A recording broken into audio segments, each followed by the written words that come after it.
But 100 years later, the Negro still is not free. I have a dream today. Let freedom ring. Free at last. Free at last. Thank God Almighty, we are free at last. April 4th, 1968, 6 p.m. A shot rang out of the Lorraine Motel in Memphis, Tennessee. People rushed out of the rooms to find Martin Luther King Jr. lying in a pool of blood on the balcony of room 306. But why was Martin Luther King shot? Why was he in Memphis? And why did people react so strongly to his death? The reaction to the assassination of Martin Luther King Jr. demonstrated that the civil rights movement was far from over because it deeply angered the black population. Let's back up a little. During his time at Morehouse College, King found his perfect mentor, Gandhi. Even though Gandhi was long gone, a very religious King claimed, "I went to Gandhi through Jesus." It was through Gandhi that King decided he should strive for civil rights through peaceful, nonviolent ways.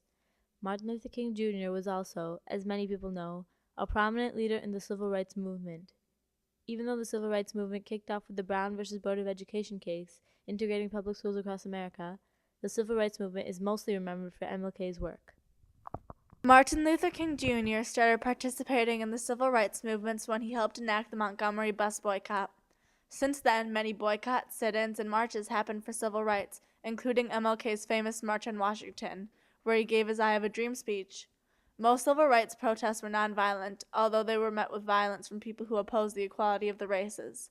When the 16th Street Baptist Church was bombed, killing 4 black girls, a group of civil rights activists fought back with riots and anger. Soon after this, many race riots occurred because civil rights activists were infuriated by the white population that was refusing to hear them out. Even before King was killed, 1968 was a very stressful year in America. The Vietnam War was still raging, and President Lyndon B. Johnson had just announced that he would no longer be running for a second term as president. King had made many comments on these topics, as well as the equality of the races. King always kept Gandhi in mind, and he was one of the only eminent leaders who still clung to the ways of nonviolence. Despite King's views, nonviolence was rarely shown back to him. Throughout his career, King faced many violent actions from those who disagreed with his views.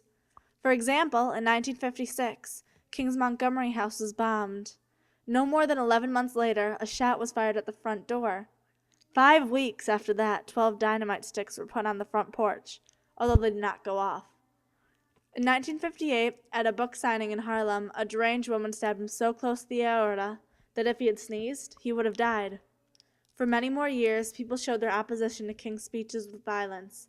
But despite all these attacks, King kept pursuing his dream. That is, of course, until April 4th, 1968. King had come to Memphis because some black sanitation workers wanted fair wages. They were only earning $1.70. His advisors didn't want him to go, but King insisted. While there, King gave his last speech, coincidentally about death.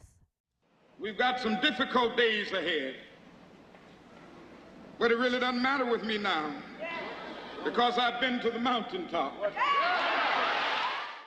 Let's take a look at what happened on that sad day. On April 4th, 1968, King was preparing for a dinner at the home of Samuel B. Kiles, where King would speak. King stepped out onto the balcony outside of his room when suddenly a popping noise rang out through the air. Was it a firecracker?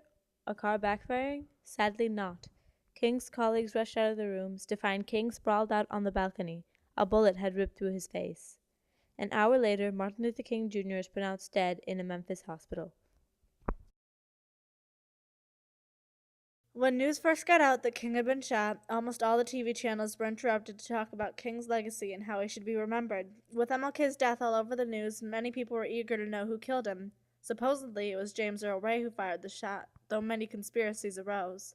Robert F. Kennedy, a candidate for president who was scheduled to give a campaign speech on April 4th, instead said his remarks on King's death. Some very sad news for all of you, and that is that Martin Luther King was shot and was killed tonight in Memphis.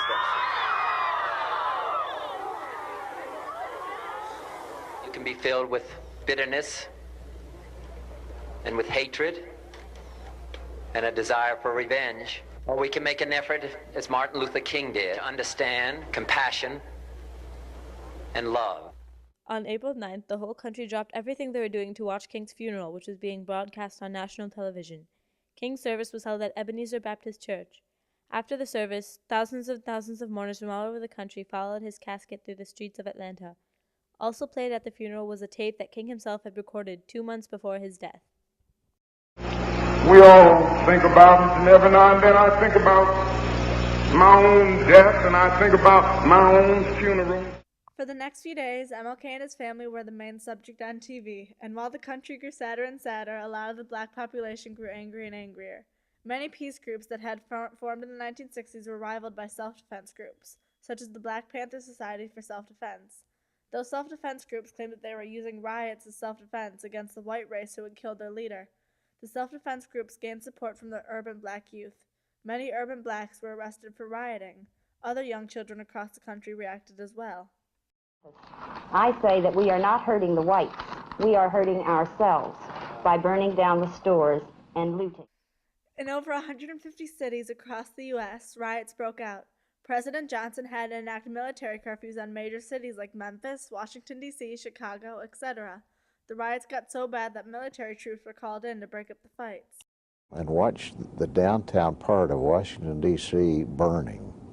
It's all smoke. It was absolute chaos. I saw troops in the street. This country was on the ragged edge of socially coming apart. FBI agents were also scattered around the country. For the first time in my life, concerned about my safety, walking from the FBI building to the parking lot because of the fact that the rioting and the burning of Washington, D.C. But why did the black population riot? Simple. They were angry. Angry that society wasn't fair to them. Angry that their pleas for equality were not being heard. Angry that the one person who had given them hope for a brighter future had been murdered. This was the last straw. After doing everything else humanely possible, there was only one option left: violence. How else were they going to get it into people's heads that they were human beings and they deserved equal rights? By the time April 23rd came around, 40 people had died, 26,000 were injured, and over 22,000 were arrested. Many eminent people, such as Robert Kennedy, Lyndon Johnson, and Coretta Scott King, urged people to stop rioting and to remember that King stood for nonviolence. One of King's advisors, L. Harold DeWolf, said, "It is now time for us to finish his work, to heal the hate-scarred world." And although it is obvious that he is talking about the whites that were still extremely racist, he was also addressing the blacks, who, in their quest to release their rage, were completely contradicting everything that King stood for. We should reject the blind violence that has struck Dr. King, who lived by nonviolence. President Johnson. Even the NAACP stated that King would have hated to have so much violence because of him. But despite their pleas, the riots continued, and soon many towns had been devastated by the sheer destruction that all the riots were causing. Blacks across America rioted in the streets. The riots were a slap in the face to the U.S. government because they not only showed just how important civil rights were, but what would happen if they continued to be neglected. Even after the riots ended, nothing would ever be the same again.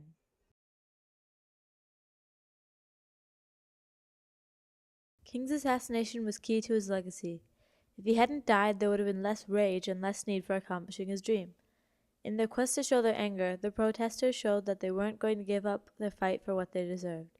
They kept on fighting until it got better, and now things have changed. Back then, discrimination created the need for everything to be separated in black and white. Now, both races live together in peace. Back then, having a black leader was considered a disgrace to most Americans. Now we've got President Barack Obama. Back then, Martin Luther King Jr. was killed because of his beliefs. Now, every year we celebrate Martin Luther King Jr. Day.